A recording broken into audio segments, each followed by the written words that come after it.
Hello there, welcome back, Happy New Year, and welcome to part 47 in my build log series of the Trumpeter 1:200 scale model of the Titanic. My apologies, it's been a long time since my last upload, but as I said before the break, Christmas tends to apply the brakes rather to my modelling because I'm doing a lot of other stuff in the background.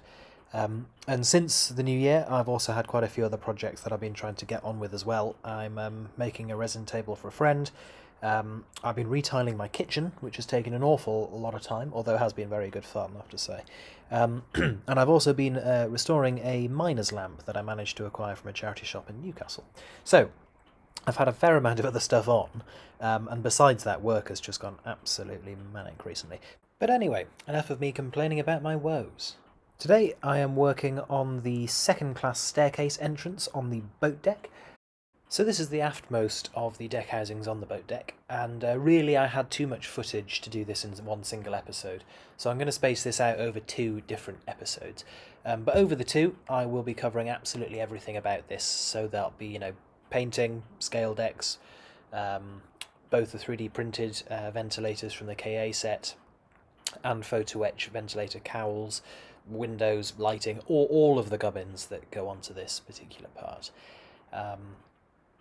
I've also bought myself a new airbrush and compressor, so I am going to do a brief sort of introduction to those as well, because I'm hoping that they will improve my modelling quite a lot. They certainly presented a real improvement over the last airbrush that I had. Anyway, so enough of me prattling on. Without any further ado, let's crack on. I think the hardest part is going to be the lighting, and my reason for saying that is because with practically every other deck on the ship, boat deck and a deck underneath it, because they can come off, it makes the lighting reasonably easy to maintain, because when something does break, and let's be realistic, it's not a question of if, it's a question of when some of these lights break, and they will in due course, it becomes quite easy to access them, to repair them. You just take off the deck, cut the old light out, put a new light in, Bob's your uncle. With these pieces, it's a little bit harder because I don't really want to have to remove them from the deck, because these are right on the top of the ship, so there's no way of hiding slightly dodgy little seams like you can with all of the underneath decks. You can't get away with it here. There's no way of sort of having a nut or bolt on the top that presses it down, or any means of sort of lifting it off without showing the viewer of the model. So with all of these deck houses, I'm aiming to have them so that they're stuck in place. And what that means is the only way I can access them is from underneath. And so one of the things that I'm going to have a look at is whether I can get away with simply drilling a hole here and the ambient light coming from down below. I want to see if that's enough just to illuminate this area and indeed the area on top. If it is, hunky-dory. If it's not, we might have to look at something along the lines of glass fibres or something like that. But we'll see how we go. Anyway. So first things first, I'm just going to remove any unwanted plastic that's on this piece. There are a couple of little high spots. I don't know if you can see them just in the moulding of the plastic on the very base of the piece. And of course, that's quite important, because if you've got high spots, they will allow light to seep out from underneath. So I'm just going to go on a piece of wet and dry and just sand down the base. And I'll do that on this piece as well. That'll get them nicely flattened.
Now I'm just having a little Google because I'm mildly surprised by the KA instructions here, because this piece, which is it's a machine room for an elevator. There'll be a motor in here which raises the lift and lowers it down into the ship. Now the original moulding from Trumpeter actually had a door on either side of this, and you can just see the indentations of them, but I have actually sanded them off because I'm going to put on photo-etched doors, so it's worth sanding them off. But on the KA instructions you can see that there is a door on one side of it but not on the other. The other thing that's slightly confusing, or rather slightly surprising perhaps to me, is that the door has a porthole on. And that, I mean, it might be accurate, I don't know, but it seems a bit odd. Most of the engineering spaces I'm aware of didn't have porthole doors, they had solid doors. So before I go ahead and stick anything on, I'm just doing a bit of research. And if I'm honest, so far I am struggling. This was perhaps the most promising photo. You can see there, that's the top of the second class staircase. You can just see the ventilation fans there and there. But the bloody mast is in the way, so you can't see what type of door would have been there. And this tends to be the story for quite a lot of things, really. Anyway, so I'm going to have to carry on doing research on this until I've actually found the right answer, because I don't really want to make a mistake this late on. Ooh, this picture might be quite helpful, if it would unpixelate. Anyway, I'll find out what I can find out, and then I'll let you know. Right, so I've spent a fairly long time looking around and trying to find some sources to work out what this door should be. And the first one I found, which is probably the least useful of all my sources, is this one. This is a shot of the film Titanic, James Cameron's 1997 film. And you can see this is the area that we're interested in, just up here. And you can't see very much. You know, I can't define a door there, but more to the point, I can't define a porthole there. And I think, considering how clear portholes are in other areas of the ship that you can see in this shot, if there was a porthole there, I think you'd be able to see it. So that's one for a door without a porthole. Second source I have is this. So this guy does some fantastic renderings of Titanic. They are so good, and I use them all the time. Because I use them for colours, and I use them just for sort of fact-checking things and confirming suspicions, because they're thoroughly well researched and they are really good. He also updates them quite regularly as other things come up, you know, as people find things out. These actually get updated, so they're really, really valuable. And as you can see, email from someone. As you can see, door at the top, again, with no porthole. So that, again, supports my sort of suspicion.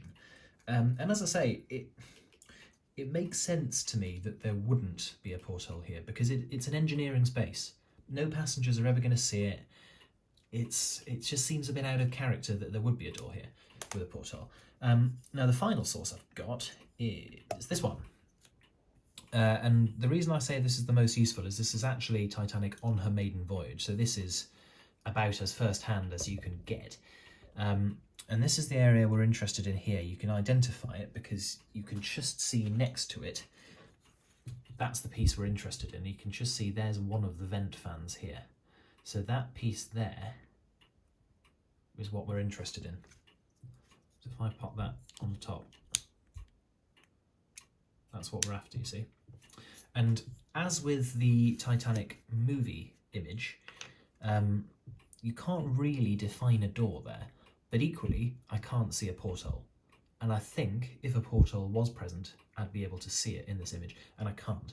So because of that, for the aft side of this structure, I am going to put a door with no porthole in. The only thing that's left to work out then is, what about the forward-facing side? Was there a door?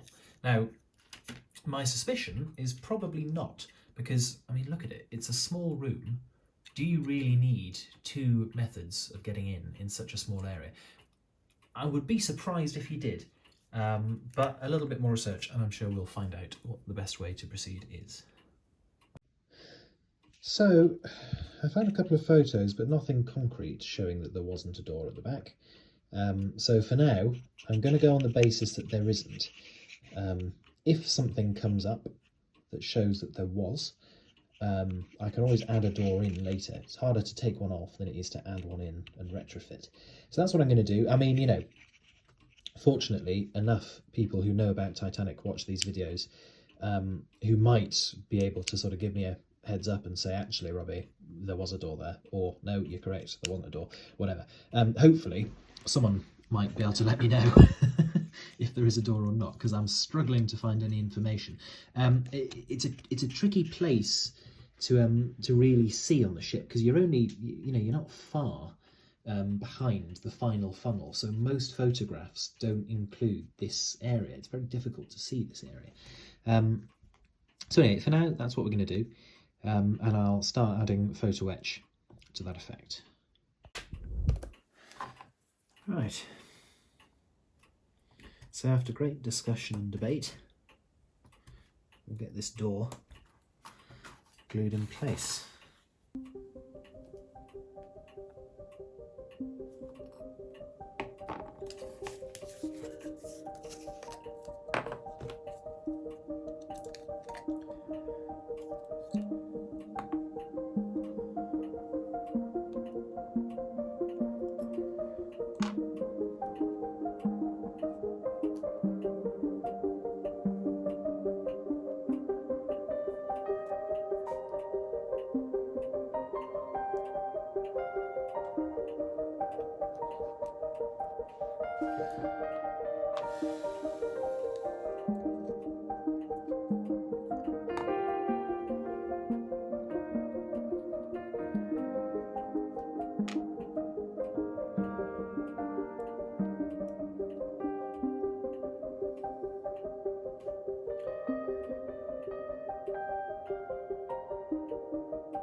Right, before we get on to more photo etch, I need to drill these holes for the side lights. I don't mean the side lights, the deck lighting. So, as you know, I've already cut out the plastic that shows this, but fortunately the indentations remain, so I know exactly where I need to drill.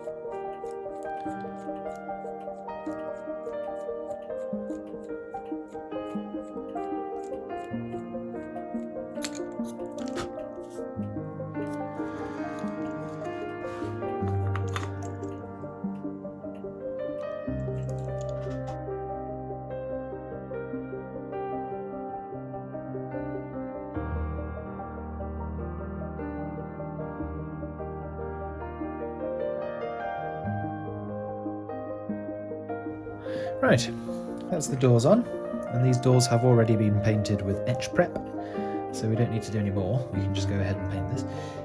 All the rest of the photo etch has to wait until after the painting. We've got guards over the top of the deck lights, and obviously we have railings, handles, windows, all of which needs to remain until afterwards. The only things that I perhaps could have added at this point are, you can see that these sort of like metal wind covers that cover the doors, they're little canopies almost. I could do those now because they were white. The reason I haven't is because I think that they will make it very difficult to get paint into nooks and crannies. So I think probably a better idea is to get this painted up first, then add those, and then go over again and paint, and maybe do a bit of weathering at that point as well. So I'll get these painted up into white and then we will return. So, here are the parts freshly back from painting in the shed. So next I'm going to do the Scaledecks on the first part of this. The top part has a grey finish to it, but this part is decked. So we'll get on with that now.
There we are. So the deck fits.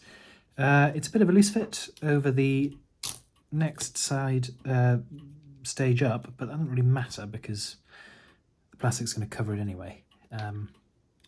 However, as normal before that, I'm going to have to paint this area in black so that the deck appears the same sort of hue as the other decks on the model.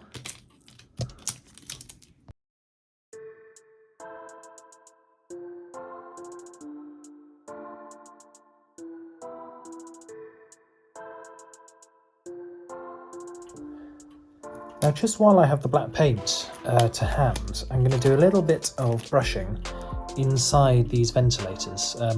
Obviously in the finished model there'll be grills in front of these, but you know, they're ventilators, so they're going to suck in loads of rubbish, you know, dust and dirt and crisp packet, well maybe not crisp packets because it's 1912, but you know, they're going to suck in loads of like rubbish. So I do want to make sure that they are properly, they appear dirty even through the ventilator cowling. So what I'm doing is I've dry brushed this, so I've removed quite a lot of the paint from the brush already, and I'm now just sort of dirtying the insides with my brush. You can see that we're not getting a pure black, but we're getting a nice grimy sort of grey colour. And this doesn't have to be precise because, you know, you're hardly ever going to see it, but it'll just add to the finished look once the ventilator's actually in here. It's worth noting as well that I'm using what is in essence a ruined paintbrush. This is not my finest paintbrush. Dry brushing tends to ruin your bristles, so it's worth not using your prized possessions for this.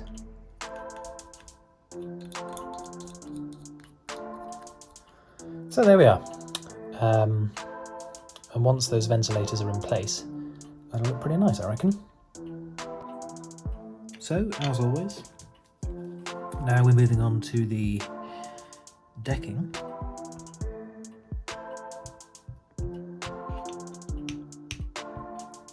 So, a bit of Gorilla Glue. And I'm trying to be relatively sparing here because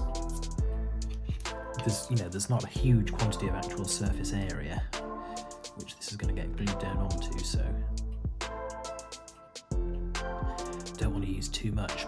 Equally, I am trying quite deliberately to focus heavily on the corners because those are the areas that you would expect to lift over time. You know, those are the sort of, I guess, the weak points of the glue.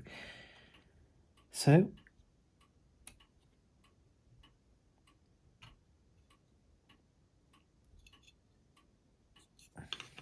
it down.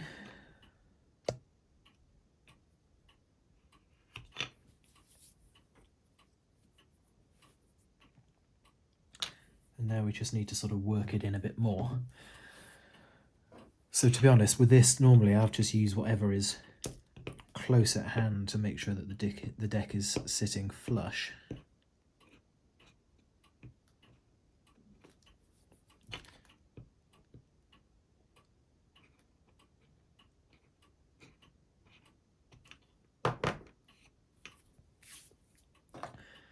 And then just going to check that I have added it in such a way that the piece on top covers everything, which it does, so that's nice.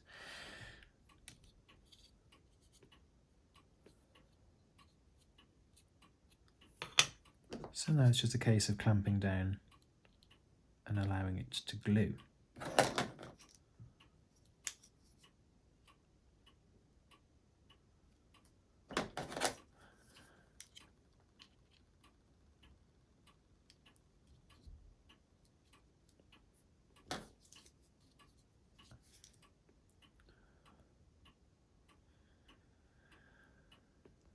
So there we are. So we'll leave that overnight, 12 hours, 24 hours, a decent amount of time. I'll come back to it and carry on. Now I've just painted these two grates, the ones labelled 08, because those are the grates that make up the ventilation grates on the second class staircase. And I've painted them with metal prep, this stuff. But it's just occurred to me, which I've never shown it before, but when you paint very, very fine things like this, the metal prep can sometimes sort of make a film and fill up the holes in the grate. And of course that's really not what you want, because what will happen, if that actually happens, what will happen is that you'll get your paint and it will just cover the entire grating, so you won't have any gaps in it, and it'll look a lot less good. It'll look like the gratings are solid rather than mesh. So the way I tend to get around this is firstly by being quite sparing with the metal prep, but then just after you've actually painted it on, just sort of blowing through the grates tends to clear these out quite nicely. But it's worth bearing in mind when you do these, because this is the sort of problem that once the metal prep's dried, it becomes a lot harder to solve. Right, so just doing some of the PE stuff on my staircase. I'll get this sheet out of the way for now because I don't really need it. So first of all, I'm going to do the windies, or the windows. So, as always, same process that I've done for all of these things. Bead of glue around the outside of the frame, then using my trusted piece of blue tack, pick up the window frame,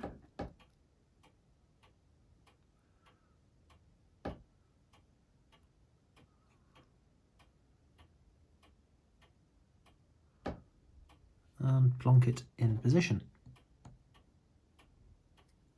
And there we are. Nice and easy. A little bit fiddly, but take your time over it and it's not too much of a challenge. So we'll just do one more.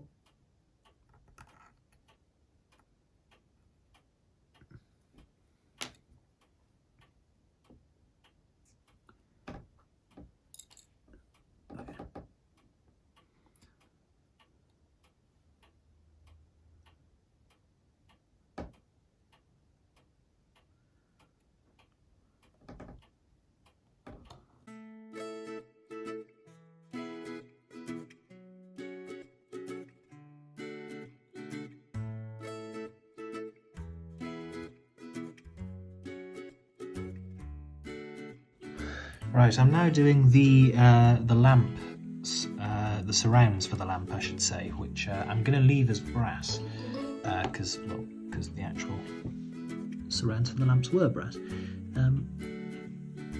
Now these are much trickier to do because I can't really use the blue tack because they're too small for that.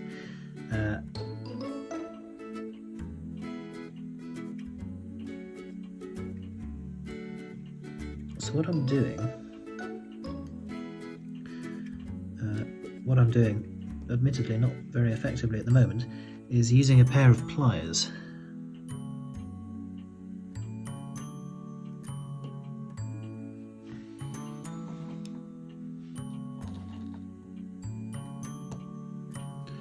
can see just how small these things are.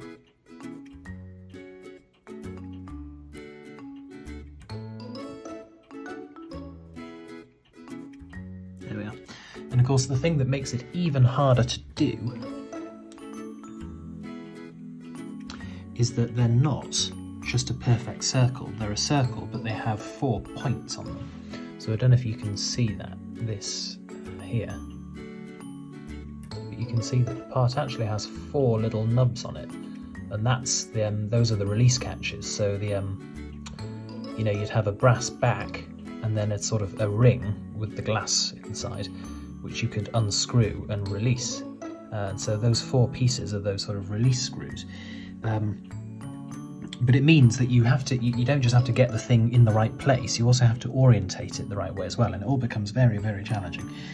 Anyway, I'm quite happy with that result.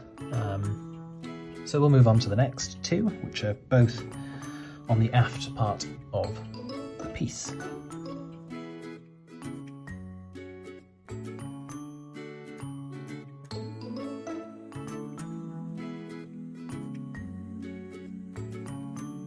So as you can see, I've now sprayed up my ventilators, and I've actually sprayed up quite a lot of the rest of the sheet because the vast majority of this needs to be white anyway. Not all of it, but most of it. Here are the ventilator cowlings I need, and you can see that there are no pools of paint gathering in the grates. And that's exactly what we're after. It's not the easiest thing to accomplish, you've just got to be patient on this. This is about 6 or 7 coats of very, very light airbrushing. Obviously that is a hell of a lot better than 1 big coat, because if you do too much and you get too much paint on there in one go, it just clogs up the gratings and it just doesn't look so good. So nice and slow and it'll come out okay. So while I am spray painting a few areas that need to go grey, namely the top of the machinery room and also this piece for the 3rd funnel base, I thought I'd show you my new air compressor and airbrush. So we have here quite a nice new air compressor. As you can see, it rather dwarfs my old one. This was cheap as chips back in the day, and to be fair, it served me very well. But this is a much more modern one, and as you can see, it also has an actual reservoir with it, which is much better for most applications. This essentially generates the air as you need it. With this, there's an actual reservoir, so the compressor on top keeps this topped up, but the actual air that goes into my airbrush comes from here. So it's like filling a bath, basically, and you keep the tap running, but you fill the bath and you have this large quantity of stored air, which means that you can be much more accurate with the pressure that you're actually exerting from the airbrush. So it's much, much better, really. And here is the airbrush. And it is extremely nice. It's an Iwata Neo, double acting, so you have 2 functions. You have a air function and then also a grade of paint spraying. And what's particularly nice, and certainly in my case, when I don't really do that much airbrushing, is it comes with 2 different cups. You've got this cup here, which is quite a tiddler, and there's also this somewhat larger cup here. So the cups are removable, which is a major improvement for things like cleaning. But equally, you know, if I'm mixing up a small quantity of paint, much easier to use the small cup. And for a lot of the things on this model, I am doing fairly small batches of painting at a time. So, very happy with it. Obviously, I'm sort of getting to grips with it at the moment, so my technique will hopefully improve as the months go on, but I'm very happy with this. It's a good purchase, and it'll certainly improve my modelling no end. And so that seems like an appropriate place to stop this video. We are poised on the brink of having yet another piece of deck housing completed on the boat deck. So, in the next episode I will fit the ventilator cowlings that I've just painted up. I will also fit the photo-etched ventilators, finalise the machinery room on top, glue the entire assembly down onto the boat deck, and then look at things like the interior section of it. Bear in mind there's a staircase within this, So we need to do something for that because the windows are large enough that you can see in. So we do need to pay a little bit of attention to interiors. And I'll also have a think about lighting as well. So all that's to come in the next episode. If you've got any questions, comments, what have you, whack them down below and I'll do my best to get back to you. I hope you've enjoyed it. Sorry it's taken so long, but as I say, Christmas. Hopefully we'll get back into the swing of things pretty soon. If you have enjoyed, like and subscribe, usual YouTube gumph, and I'll see you in the next one. Bye for now.